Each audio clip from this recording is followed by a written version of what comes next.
Itong si Senator Bato de la Rosa, may nakatikim ito eh. Actually, hindi siya nakapalag dito eh, sa sinabi ni Trillanes eh. Actually, may punto si Trillanes dito.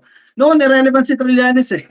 Kahit ano sabihin ni Trillanes, di ba, hindi siya pinapakinggan eh. Ngayon eh, mukhang nagkakaroon ng relevance itong si Trillanes eh. Binira niya si Bato de la Rosa. Kasi maling-mali naman talaga si Bato dito na willing daw siyang tumayong security.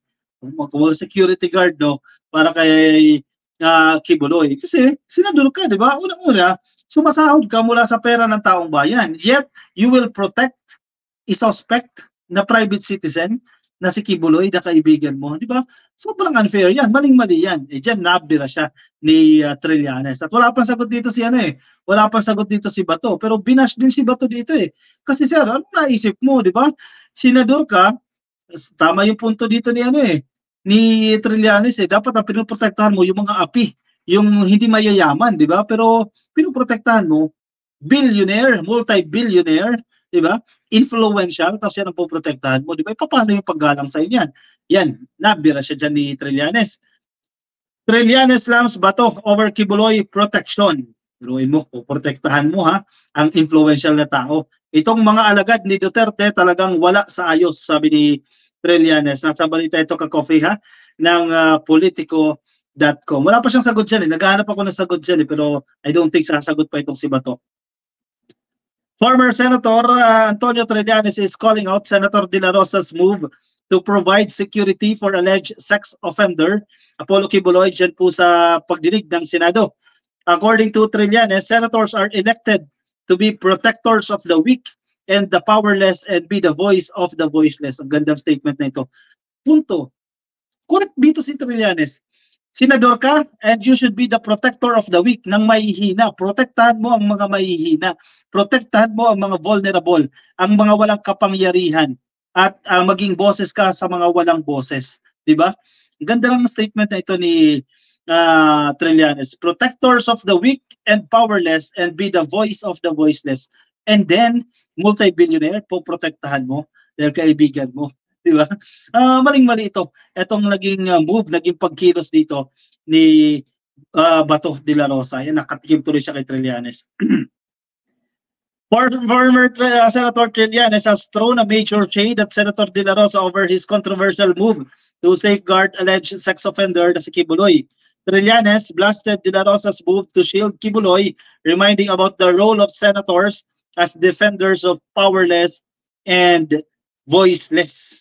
Sa pamamagitan po ng Twitter, in fairness tumitrending recently itong si Trillanes eh, dahil sa mga binibitawan niya na statement, no? Kasi alam niyo naman, matalik na kaibigan niya ng mga Duterte itong si Trillanes. Actually, kung tatakbo ito sa pagka-senador, baka pumasok yan sa Magic 20, no? Pero hindi eh, parang alkalde ng Caloocan daw eh, yan ang tatakbo ni Trillanes dito eh.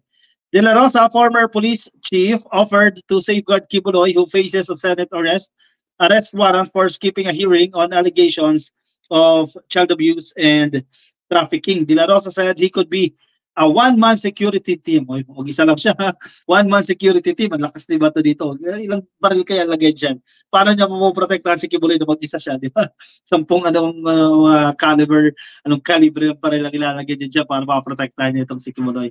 Ready to thwart any threats to his life should he decide to attend the hearing. Yan po yung pagtitiyak dito ni Bato de la Rosa. Feeling ko naman, no, sa kabilang banda naman, ang basa ko kasi doon sa message ni De La Rosa, no, parang sinasabi niya naman, punta ka na dito ng Senado, poprotektahan kita. Kasi di ba, ang main argument kasi ng kampo ni Kibuloy, kaya ayaw kong pumunta dyan kasi baka ano lang yan eh, bait lang yan eh, pain lang yan. No? Kaya nandiyan na sa gate ng Senado, ang USA, di ba? Arestohin na agad siya, di ba?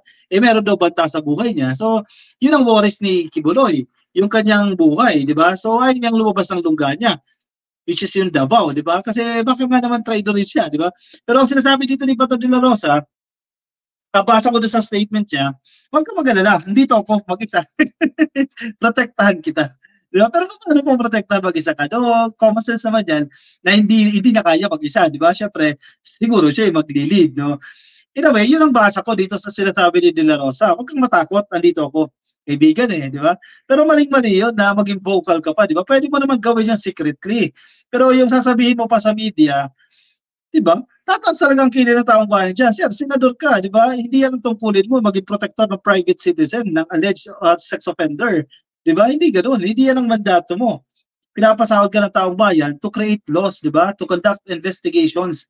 Yet, puprotektahan mo ang pribadong individual na multi-billionaire. Diyan talaga siya nababasa dyan. Kaya hindi siya makasagot dito. Hindi niya masagot itong argumento dito ni Trillanes. Napapahiya siya dito. Kasi, maling-mali eh. Felicidad Nagata, the Dutertes are just using the Filipinos for their political interest. Using their drama, using the word makabayan, pero ang totoo, maka-China. Marami nang nabudol dyan.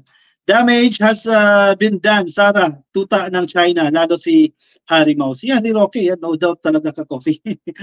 Solid na solid ka coffee pro China. Dami niya yan kahapon di ba? Topic natin yan. Eloids, 1,700 viewers. Please like po tayo. Oy, thank you. 1,900 tayo ngayon. Ang daming viewers ngayon Ang daming nakikinig ngayong Webes Thank you. Nakatutok sa atin. Attendance check muna.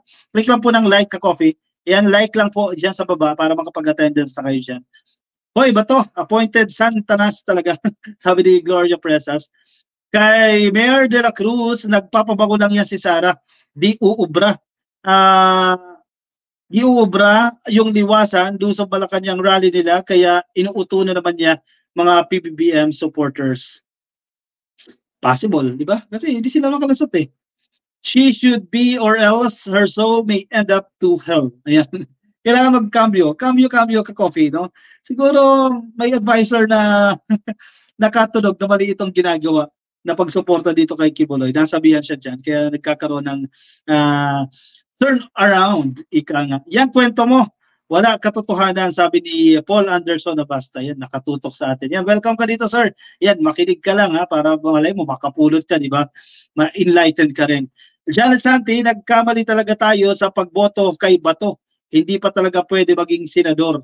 Ayan. Wala naman alam talaga.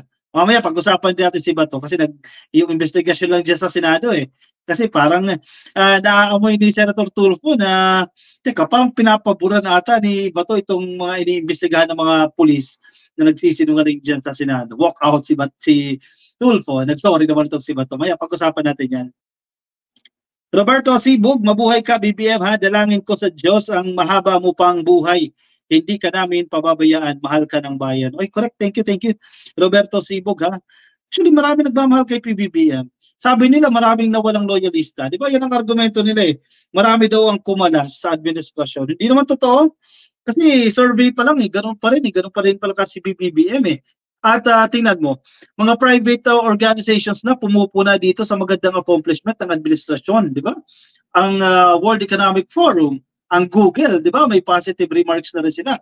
May maganda silang sinasabi dito sa ating administrasyon.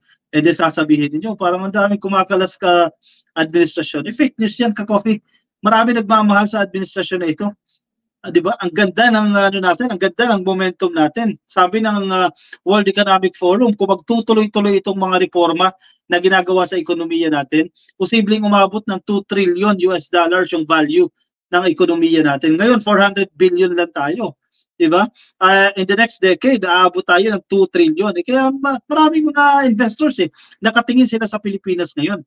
Malaki kasi yung mga pagbabagong ini-implement ng gobyerno natin. At ang number one priority, economic recovery. Paunlarin ang ating ekonomiya. Yan talaga ang sikreto ni PBBM. Kung anong maiisip mo kay Digong, war on drugs, pero pag si PBBM, ang maiisip mo dyan, economic recovery. Diba? Economic growth. Yan ang ipapasok sa isip mo. Diba? Kasi bumagsak hindi lang naman Pilipinas, no? Yung mga iba't ibang bansa, bumagsak because of the pandemic. Pero ang question dyan, paano ko magre-recover? Pero kung titingnan mo yung strategy ni PBBM, lalabas ng bansa, hahatak ng investors. Ganyan yung move niya Kasi, yes, marami tayong pwede gawin dito sa Pilipinas, pero limitado lang yan We need the help ng outsiders, no, ng mga foreigners. Andiyan dyan yung pera di ba? Hatakin natin papasok ng Pilipinas.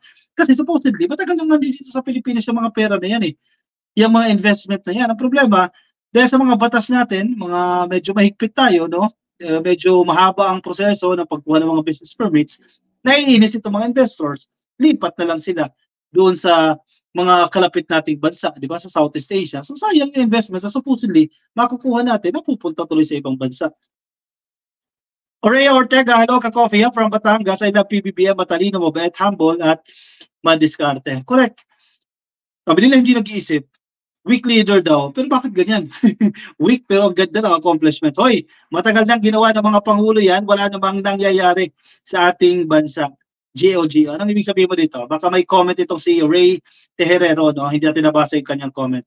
Basta Marcos, the best, sabi ni Luciana Nelly.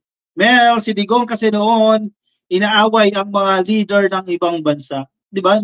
No one is an island. Sabi nga, di ba? Nasa globalized world tayo, hindi pwedeng tayo lang eh, di ba? Connected na ang merkado. May free trade na sa Southeast Asia, di ba? Mayaman na yung mga kapitbahay natin, tayo naiiwan. So hindi pwedeng i-disregard natin ang mga kalapit nating bansa. PBBM lang sa kalam, sabi ni Eloids. Yan si Ray Teherero, ano pangalan? Tejororo, ano ba ibig sabihin ito? Ray, happy viewing sa'yo. Shout out sa'yo ha. I-like mo lang tong video na to. At tuto ka lang dito para matuto ka din, no? SLLR TV, lahat ng tatakbo sa susunod na halalan, kikilatisin ko muna kung may connection ni Duterte. SLLR TV, correct. Maraming nakalusot sa atin ngayon ha. 2,000 yung viewers natin ngayon. Marami dyan mga ano lang eh, mga ano ba to, trolls, mga bayarang trolls, nandiyo dito sa atin. Tapos ibabato sa atin, tayo yung bayaran. Yan yung kanila mga argumento dyan. Pero ang totoo niyan sila. Ipapasa sa mga pro-BBM vloggers. Yung mga estilo ninyo, huli-huli na kayo dyan. Oleg Lopez, good evening sa iyo. Kay June Madriaga, change attitude, Sarah ha. Lex Montero, God bless PBBM. Kay Des Ana Falib, pray po tayo para sa ating bayan. Correct po kay Celso Pasyon. Magandang hapon po sa inyo. Magandang gabi po sa inyo.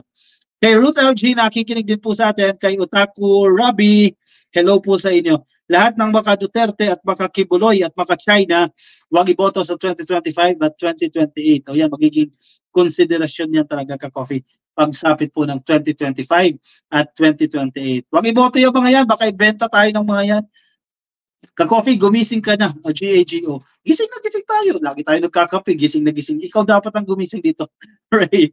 Mabuhay po ang ating mahal na PBBM. Rebelin Gumarad. Imagine mo, Ray, no? Ray Tarahoho. Anyway, imagine mo, kung umasenso ang ekonomiya ng Pilipinas, makikinabang ka rin eh. Diba? Maraming infrastructures ang maipatatayo eh. Makikinabang ka rin yan eh, kung hindi ikaw ang pamilya mo. Pero gusto nyo bumagsak itong administrasyon na to. Hindi marami nag-suffer kung bubagsak itong administrasyon na ito. Selfish yan. Diba?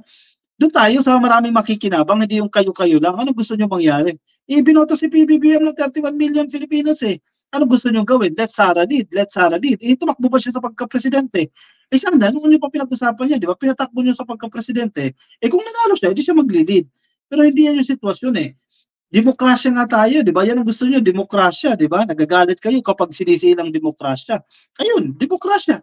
Nagbotohan tayo at nanalo siya. And you have to respect yung naging result ng demokrasya na yan. Hindi yung pwedeng, dahil hindi favorable sa inyo, walang demokrasya. Di ba? Pangit ng ganyang mindset. Ray, ayan, sana pumasok yan sa isip mo, no? Lakay Gayam TV dito sa Canada, sikat ang Pinas dahil kay BBM. Correct, di ba? Actually, yung mga OFW, natutuwa eh, na pinapasyalan sila ng presidente eh, di ba? Kahit papaano eh, may pumapasyal sa kanila na leader ng bansa. Kasi not enough yung ambassadors, di ba? Yes, may mga ambassadors tayo. Pero importante pa rin, malaking bagay pa rin. Actually, yung excitement lang na nabibigay once napapasyal ng isang bansa ang isang presidente, malaking bagay na yan. Oreo Ortega, dalawang Marcos lang ang mabubuting naging presidente, sabi ni Oreo Ortega.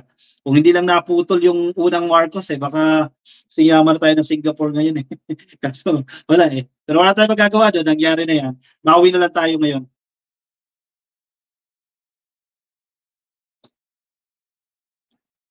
Yung mga ka-coffee natin na sa Facebook, happy viewing sa inyo ka-coffee.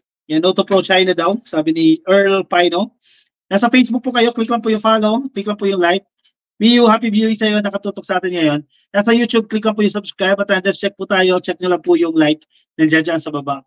Okay, sige. Kuha na ng kape. Move on tayo ka-coffee sa ating next topic na tayo makarami po ngayong araw po ng Huwebes.